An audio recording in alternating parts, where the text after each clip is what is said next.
पुढे शिकत आहे. मी तरी तुम्हाला लोकमान्य टिळक यांच्याबद्दल काही दोन शब्द सांगत आहे. ते तुम्ही शांततेपणाने ऐकावे अशी माझी नम्र विनंती.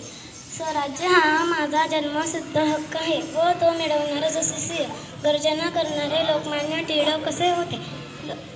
त्यांचे मातेचे नाव पार्वताबाई असे होते. त्यांना लहानपणी बाळ गंगाधर टिळक असे म्हणायचे. इंग्रजांना हरवून सोडवण्याचे थोर देशभक्त म्हणजे लोकमान्य टिळक यांचा जन्म चिखली या गावी झाला. 23 जुलै 1956 साली झाला.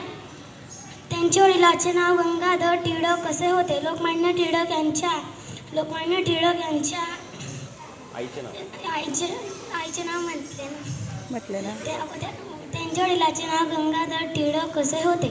लोकमान्य टिळक यांचे 1 ऑगस्ट 1920 रोजी निधन झाले व त्यांनी इंदिरा गांधींना विरुद्ध बंड पुकारला होता. धन्यवाद.